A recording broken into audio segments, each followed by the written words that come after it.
English 1106 and English 3524. We're going to record a live demo today of some handy tips, a visual walkthrough of some of the tools available to you as we get started on research. Maybe this is your first time doing university research. Maybe this is old hat and you just need a refresher.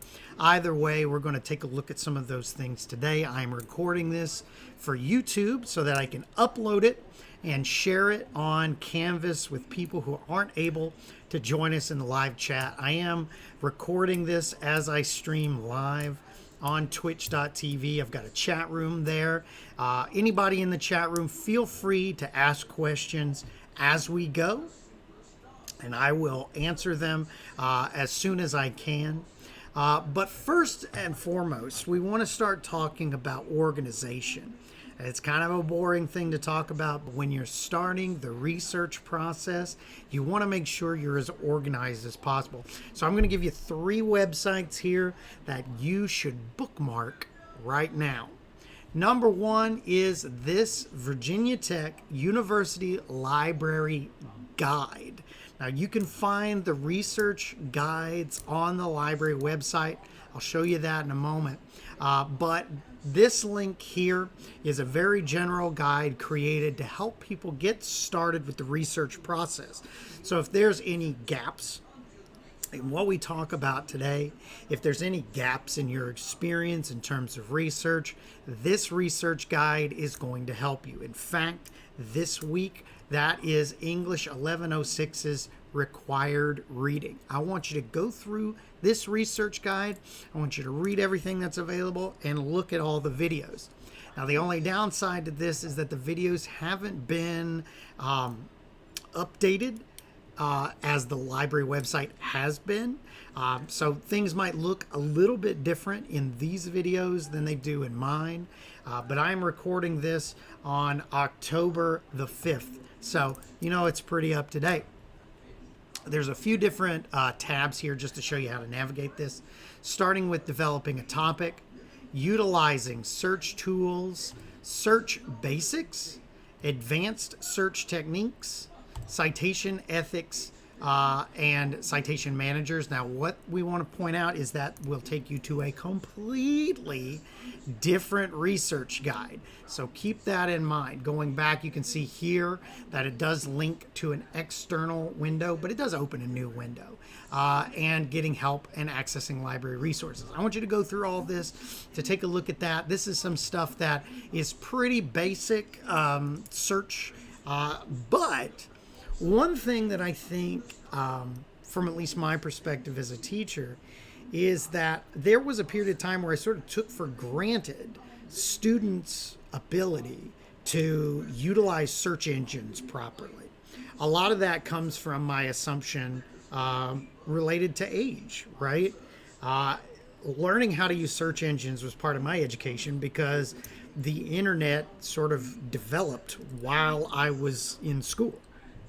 And so I assumed wrongly that because my students have had the internet the entire lives, they know how to properly sort of take advantage of all the things that are available to them. But that's not necessarily true.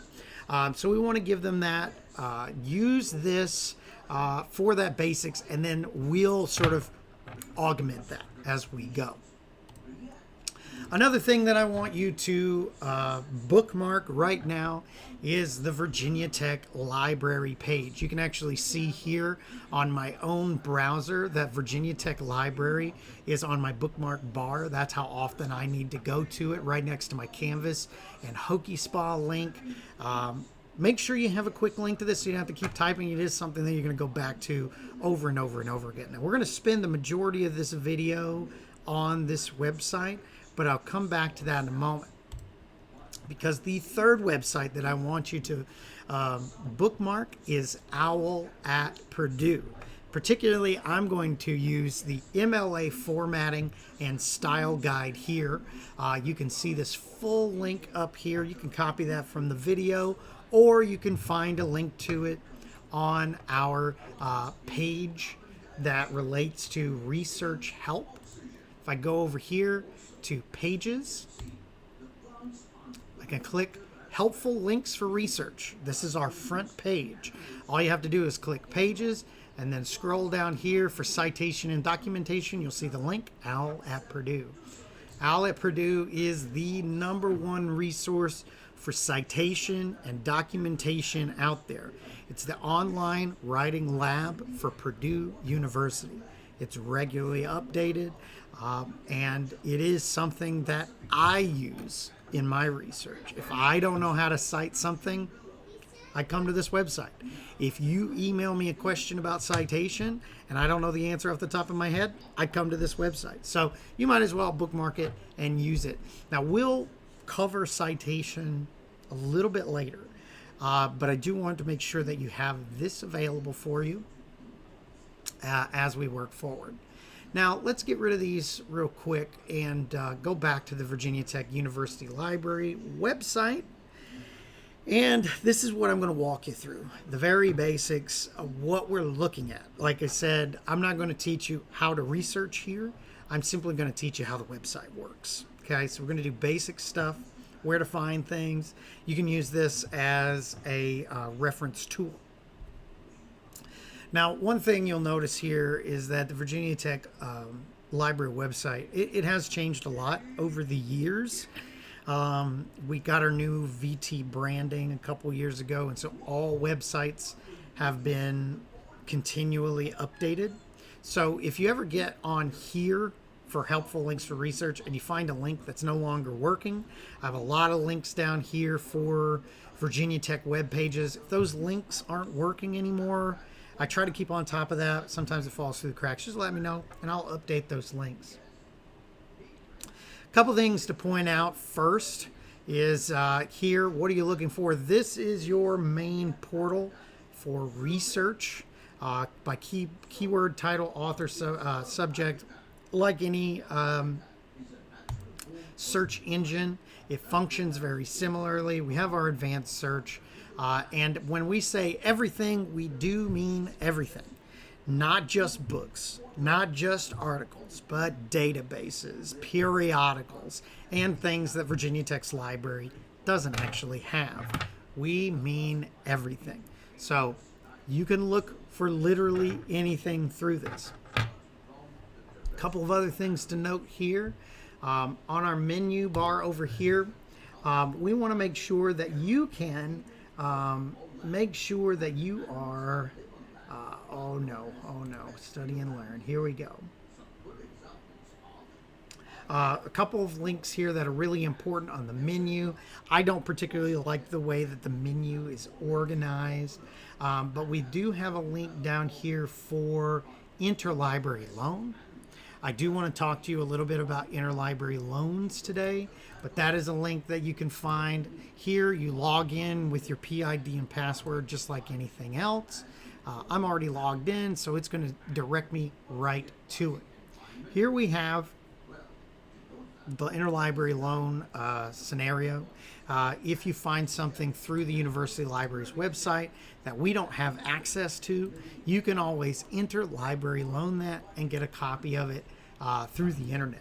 Again, we'll talk about that more in a moment. Let me find real quick here. Find and borrow. Under find and borrow, you'll also find here the interlibrary loan account, but also your library account. I'm just now realizing that my head's in the way. Let me move my head a little bit. There we go.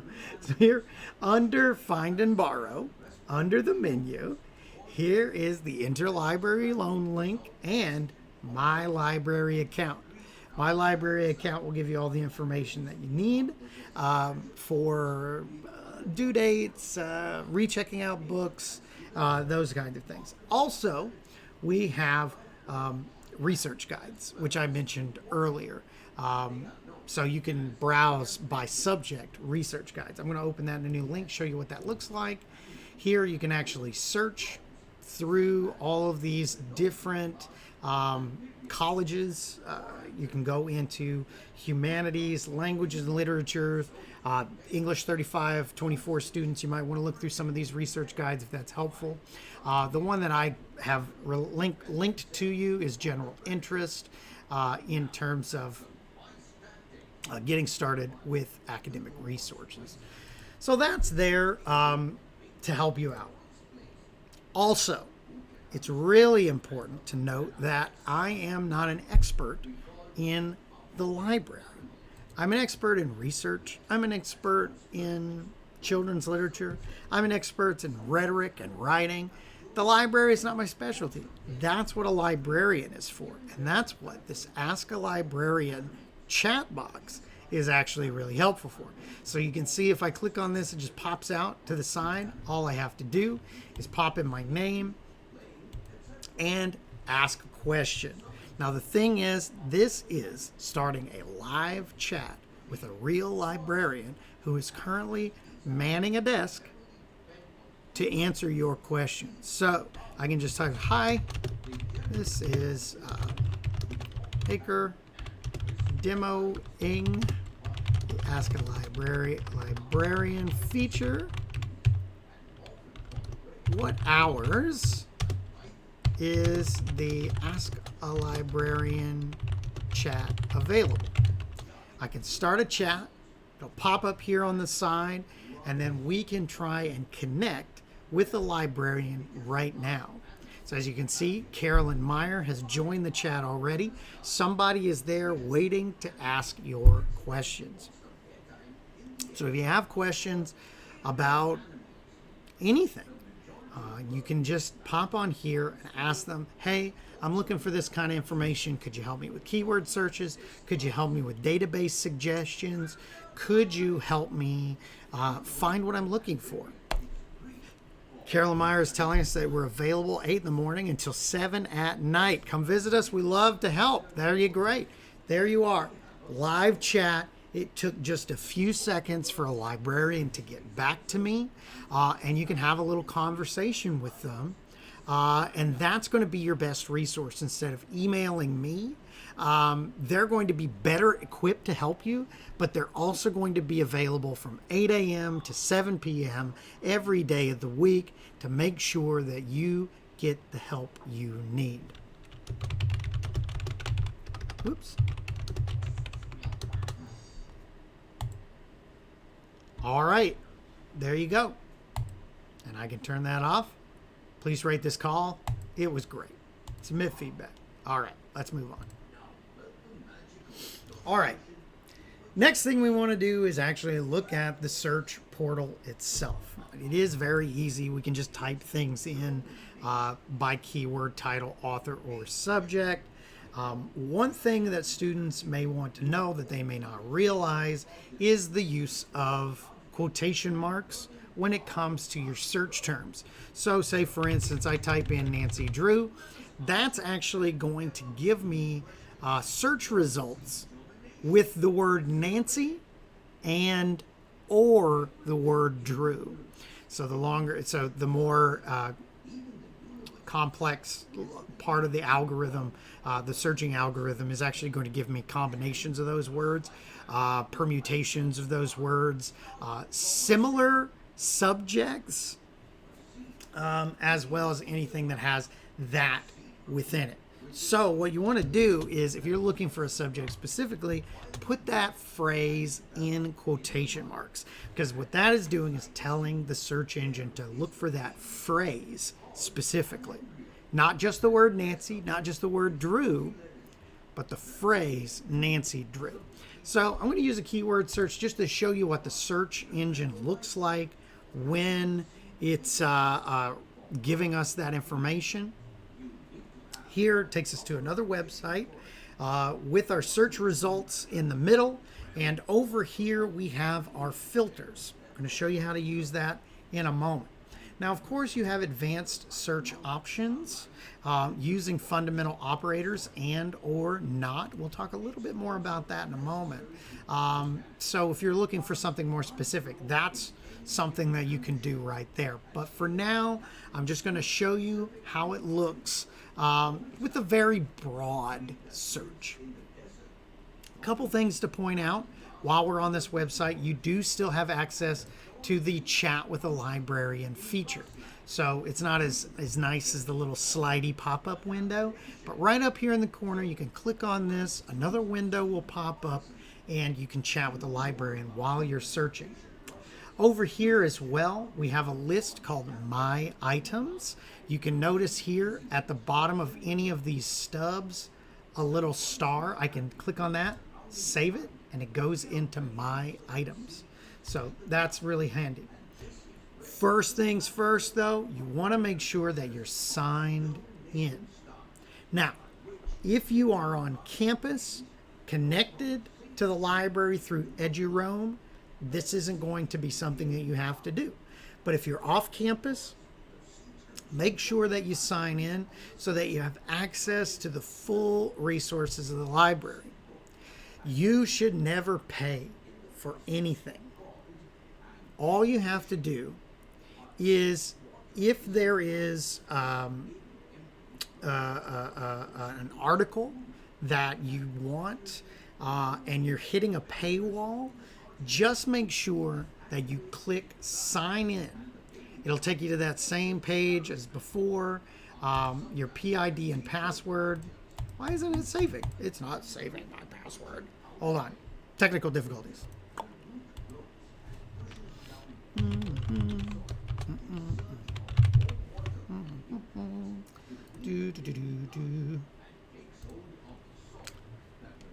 Obviously, every year there's something that happens that makes me look kind of silly. And this is it. This is the one that happens. This is how it's going. I'm going to log in with my PID and password, like so. There we go. What? I'm not entirely sure what's going on with my password. Do I need to create a Worldcat account? I was using this like 2 days ago. We'll come back to that. Okay? We'll come back to that. Like I said, there's something that happens every semester where I think I finally got everything down. And it's just fighting me. Hold on one second.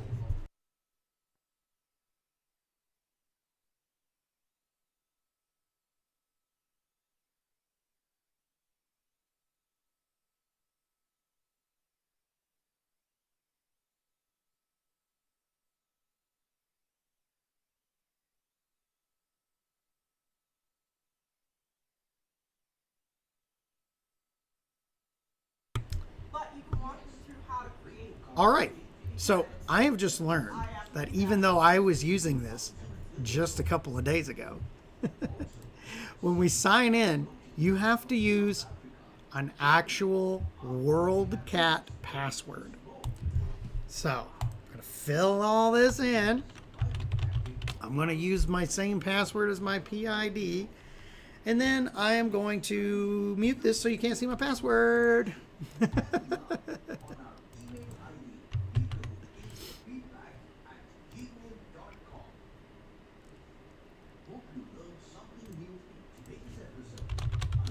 This is going to look great in that video I posted on YouTube. All right. Back on. So it's very simple. Got to create an account, whatever. It's one more thing we got to worry about. Am I right? All right. So I'm logged in. It's not your PID and password. It's a separate Worldcat login. I was just using this a couple of days ago. Why did I not know that? But anyways, so Worldcat is a database, a search database that you can use to look through pretty much any and all things that have ever been published, including video recordings, sound recordings, etc., etc., etc. So we've taken our old Discovery search engine and replaced it with Worldcat. So Worldcat has its own separate login. You can log in there to use this. Let's move on. What we're looking at here, I'm logged in so that I can use Worldcat easily, and we can get back on track looking at the information that it's giving us. I have a question in the chat. Amanda asked that you can talk to a librarian if you can't get an article or a book. Is this true? Absolutely. If you can't find something, or if it's something that's not currently being held by Virginia Tech, either physically or digitally, you can get a copy through interlibrary loan. I'll show you how to do that in just a minute. Interlibrary loan is so helpful. Okay, it's so helpful. You can request specific chapters of books. You can request digital copies of articles. You can request books. If another library has access to it, anywhere in the contiguous United States, Alaska, Hawaii, I've gotten stuff from Canada before. If another library has it, Virginia Tech will get it to you. It usually only takes a few days, depending on how far away it is. Of course, shipping is a little wonky right now due to the pandemic, the ongoing global bastard, but they will get it to you. And I'll show you how to see whether or not something's available, how to get that interlibrary loan, and we'll do that in just a moment. But that Chat with the Librarian feature, if you're confused about how that works, ask them how to do it, and they will walk you through it. So, I have my basic search here, Nancy Drew. That's what we're reading in children's literature right now, The Secret of the Old Clock, the first Nancy Drew novel. So say I want to do some research. I want to write my book, I want to write my final paper about Nancy Drew. I don't know where to start. So I jump on here, I do a broad search for Nancy Drew to see what's out there. Let's take a look at what a result stub looks like. Here you can see for each result we have our title, our author, we have what medium it's coming in, whether it's a book, whether it's an article, magazine, etc., etc. We have more than 100 edition easy recipes, some with Nancy's special cooking secret, etc., etc. We have a little summary of that result. Here we have a line that tells us that it is currently being held by Virginia Tech, which means that I can potentially get that book in my hand. It even tells me that it's available in Newman Library and gives me the call number if I wanted to go physically to the library. However, we may not want to do that. Because of the ongoing global bastard, we want to stay in our dorm room. Maybe we're back at home. You can actually click here to view the ebook. Now, ebook viewing depends on the book, whether or not you're going to be able to get taken to a direct PDF web-hosted version of the book. As you can see, this one is actually just something I can view in my browser. It looks like the physical book was scanned, but then I can use it to actually borrow the book through the library. Now, depending on how that's being done, it's really easy to get a digital copy of this, but it will require a little bit of extra programs. The program that I use actually, and I'm going to show you my desktop here, the program I use is actually Calibre for ebook management. I'm going to show you that program real quick, Calibre. You have to use some kind of second-party software in order to borrow books from certain, I don't want to do an update right now, to borrow certain books from digital libraries. There are a bunch of services like this, and a librarian can help you get set up with the one that's going to make sure that you get the appropriate login, to make sure you're logged in through Virginia Tech, because Virginia Tech, your fees pay for access to all of these things, right? So sometimes you're going to get a PDF. Sometimes you're going to have to go through the whole book borrowing rigmarole. There's a few different systems on there, and it really depends on the book and where it's being held. So if you have a hard time, again, ask a librarian, how can I read this ebook?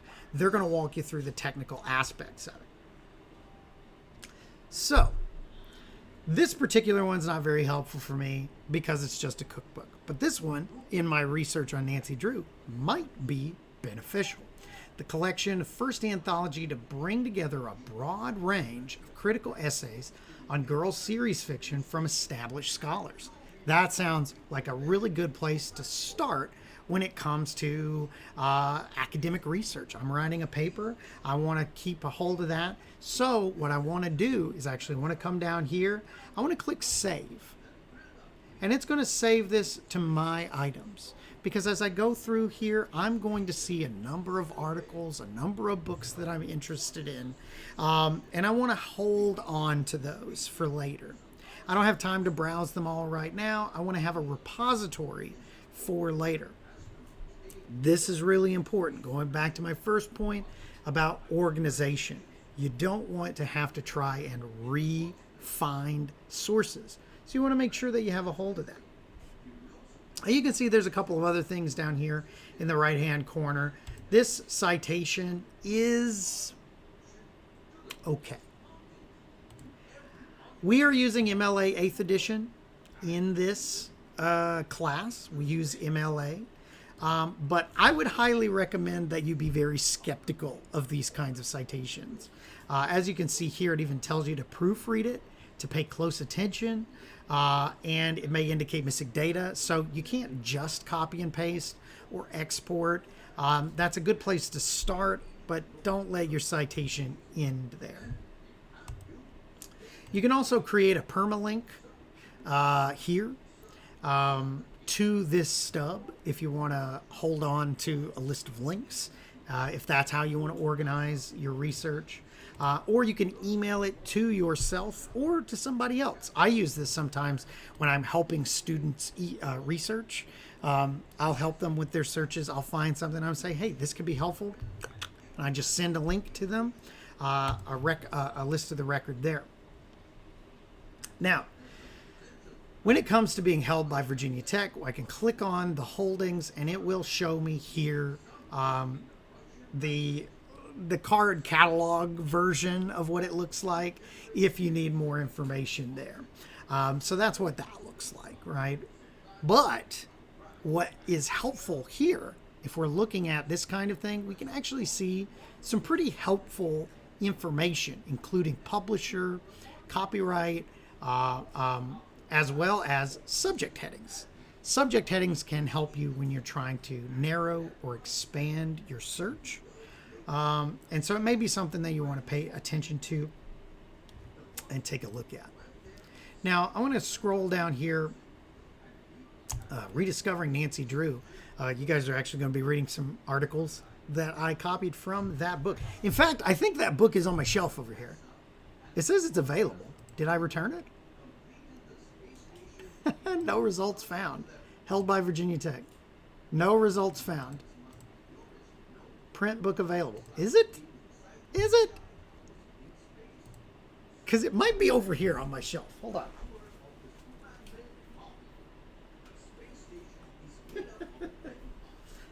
This is why you got to double check on these things, because this says that it's held by Virginia Tech, print book available. It's right here. Rediscovering Nancy Drew. It's in my house. I need to return this book. I held it upside down. Rediscovering Nancy Drew, right there. Yeah, this is the only copy. Make sure. If you request this book, I'll get a recall. I should drop this off. I'll drive by and I'll drop that off because it might be helpful to students. But anyways, that's what a stub looks like for any of these things. Let's take a look, though. We've got a lot of things. The ebook, ebooks, e-videos, articles. We have, what are some other ones? Let's see if we got anything else popping up at us. Articles, books. This is a fantastic book, by the way, if you're interested in Nancy Drew, Girl Sleuth. We'll save that.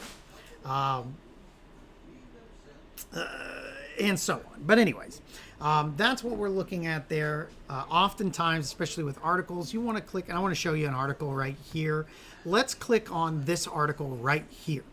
As you can see, a couple of information, a piece of information on articles that can be helpful, such as its publication date, the fact that it is peer reviewed. Now we'll talk about peer review next week. Next week is going to be all about evaluating research, but that's really important. This is the name of the journal. The Lion and the Unicorn is one of the more highly regarded children's literature journals. So that's just an aside, as well as some other citation information. If I click on the title, what it's going to bring up, as you can see, is a number of different versions, so to speak. Normally, when you're browsing these, it's really easy to just click on, say, like the first one that's available, and it will bring you to what that looks like. Again, if you're not logged in via, I saw that it redirected through the login page. If you're not already logged in, it's going to help you out there. Let's take a look at Nancy Drew Nostalgia. I want to view this in my web browser. Sometimes you got to click around a little bit. Here we have this article as an HTML version. I can also click on the PDF version to download a copy of it. It's bringing it up in my in-browser PDF viewer. And this is sort of how the research process goes. As you noticed, I had to click around a few times just to get to the article. When you clicked on this, it took me to the database, Project Muse. Databases index articles, periodicals, journals, those kinds of things. And it basically took me to a search for that. And I had to view it right there, click on it there, and downloaded that there. So sometimes it will take you directly to the article. Sometimes you have to keep looking. There have been times where it's a little bit more complicated than even that. Let's click on this one, see how the second link does. Takes us to the same page. This one's taking us to ProQuest. Let's see what ProQuest looks like. Because these databases, they index a lot of things. And that one actually took me straight to it. So that's handy. We've got 2 pages here. This is a short article, so that's nice. ProQuest, as you can see here, Project Muse, ProQuest, MLA, International Bibliography. It's available through a number of databases.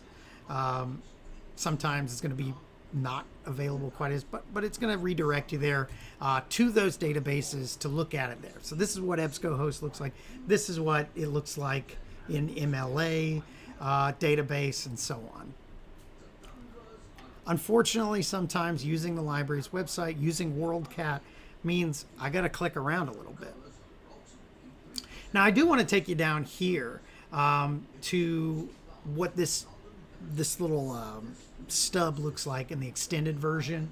I can go down here and it says libraries worldwide. Now this is actually going to give you where something is available based on distance, right? So if I take a look at this article, or let's look at a book, for instance, Girl Sleuth. This is available at Virginia Tech. You can see that they have a copy of this book at Radford, New River Community College, Hollins University, that's in Roanoke, and so on and so forth. Now the idea here would be that if it wasn't at Virginia Tech, I could actually click and get it to give me an interlibrary loan. But I can place a hold on it otherwise. If you're researching from home, I can actually put a hold on it. They've moved it. There it is. I can actually place a hold on it, and they will go get it. They will bring it down to the help desk, and all you have to do is go pick it up. Okay? So if you're looking from your home, you find a print book, you don't want to deal with the ebook, all you have to do is ask them to place a hold. You don't have to go in the library and wander around a bunch. It's as simple as that. I X'd out the whole damn thing. Let me start over. But anyways, that's what the actual information you're going to get from this. Sometimes it's going to take a little bit of working around in order to get a hold of things, because this is merely a database, a portal to the information. But if you ever have any troubles, just let me know or chat with the librarian. Now, the last thing that I want to talk to you here about is the filters over on the left-hand side of the page. Because Nancy Drew is a very broad search, but you can see that there's a lot of things that we can do to broaden that search even further or narrow that search down. Let's start by looking at the defaults. Here you can see that we already have it expanded with related terms. It will use its artificial intelligence to sort of deduce other things that you might be interested in based on your search. Grouping related additions means that you're not going to get an individual stub for every single different version of Nancy Drew and company, so to speak. But here, this one, as you can see, my initial search is just what's available at Virginia Tech. I can actually include all Virginia libraries. I can use all libraries worldwide. And I can look for everything. As you can see here, Nancy Drew, Girl Detective #9, Ghosts in the Machinery. It's a print book. This is actually a graphic novel. I can click on this. You can see I can either look through ebooks or, as you can see, there's one at the Salem Public Library. I can click right here, Request Item through Interlibrary Loan. I click on that and it automatically takes me to the Interlibrary Loan page and it fills it out for me. All I have to do is go down here and click on Submit Request, and within a few days, that's going to be available for me at the help desk. So it's a really handy way to do it. I obviously would suggest that you just, start with the Virginia Tech holdings and work your way out. As you can see, there's a lot of things in here that may not be very helpful. Indeed, Nancy Drew is such a broad topic. I may not be looking for other Nancy Drew books. I may be looking for critical theory. I may be looking for news. I may be looking for articles, those kinds of things. So I can start limiting what it's actually giving me in the search results. So let's first off start by limiting myself to full text. I don't want anything that I'm not going to be able to read from my room. I don't want to have to go to the library. I don't want to have to go out of my room. We'll go ahead and click on that. I also want to take a look and see, wait a minute, I actually have a peer-reviewed filter here. Let's take a look at just peer-reviewed articles. There's a bunch of other things that we can do. I can click off of that, give me other things to filter through. I'm going to click on peer-reviewed only. I can also apply a year range so that I can only read the most recent information. Let's click on the last 10 years and make sure that we're not getting articles from the 70s, the 80s, but stuff that's actually pretty nearby. And so far, I've actually narrowed it down to 20 results. I can look at the title. I can look at the summary. I can even click on these to look at the PDFs. And sometimes these articles even have what's called an abstract. Not all of them are going to have abstracts. If there's an abstract available, abstracts are just academic summaries of an article. So try to make sure that you're being smart about these things. Let's see if Project Muse gives me an abstract. Case of the Celebrity Sleuth. Let's view it. This one doesn't have an abstract, but it does have footnotes. That's nice. And so on.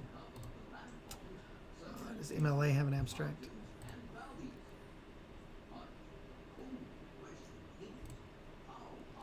Not all articles have abstracts, but it can give me a summary. A lot of times the title's pretty descriptive. But either way, I can save those as I want.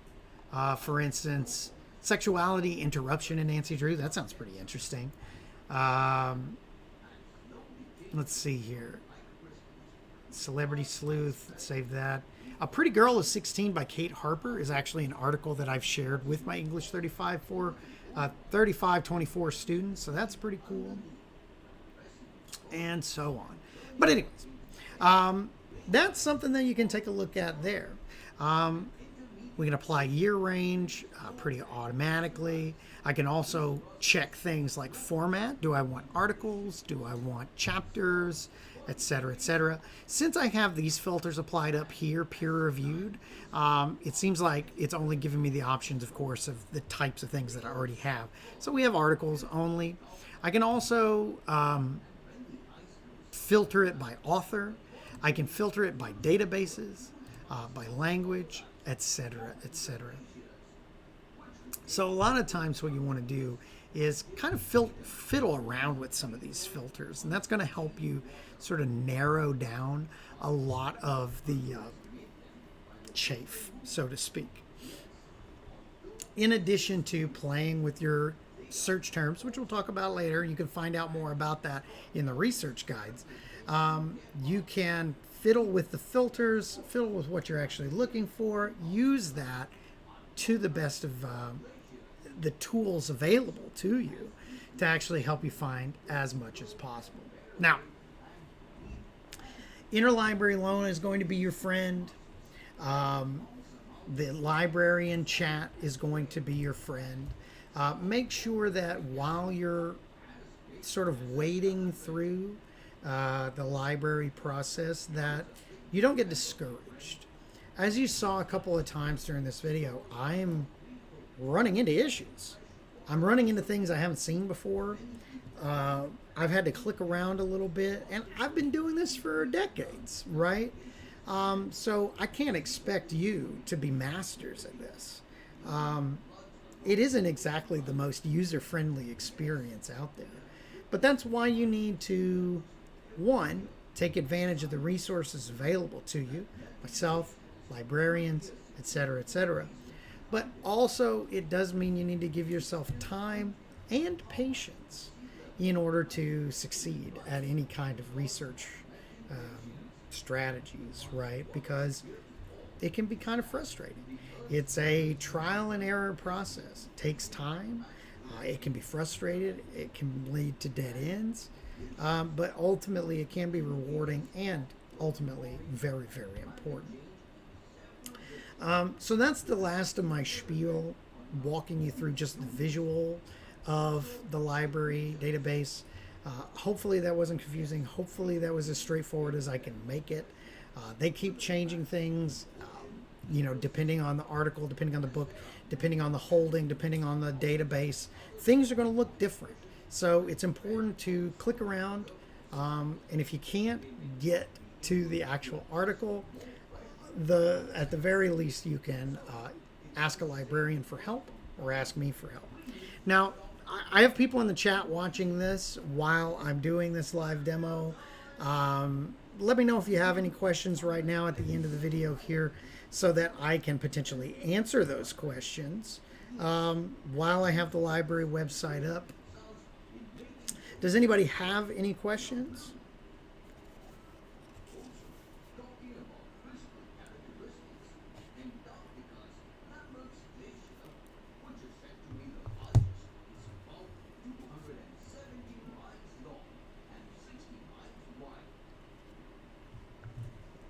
Chat's kind of quiet.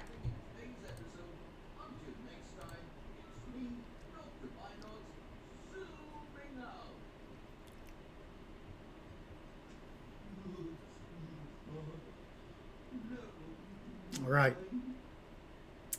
right. I'm glad that helped. I'm glad that was helpful. I think I learned a couple of things while we were working here because, like I said, they just changed this system this summer. That's why I'm running into things that I've never seen before because it is a little different. It's not completely alien. It's still fairly similar to the discovery search from before, but it's different enough. We're running into enough stuff If you want my honest opinion, I preferred the previous system. I don't think Worldcat is very well organized, but the information is still there. Just keep a few things in mind. Number one, you have access to everything. You're a student at a big research university. If we don't already have it, we can get it for you. Don't pay for research. Your student fees cover all of that. So don't pay for research. If you hit a paywall, use interlibrary loan or talk to a librarian. And honestly, use interlibrary loan. It's awesome. I used to use interlibrary loan over the summers just to catch up on comic books, right? If it exists, it's in this database. I mean, you saw there what I was looking at before I clicked on the peer-reviewed thing. I click off of that. What else do we have? Full text. Let's take this off. You see one of the earliest results was actually a Nancy Drew movie. Where did it go? Let's get rid of that.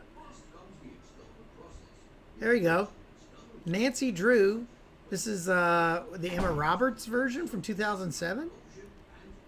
Held by Include Virginia Libraries. What? So I can click on this and I can actually scroll down and request a DVD. So that can be really helpful. Either way, we'll let that go for now. I'm going to stop recording, and if you have any questions, just shoot me an email. Join us for our Twitch live chats on Monday and Friday, or contact a librarian.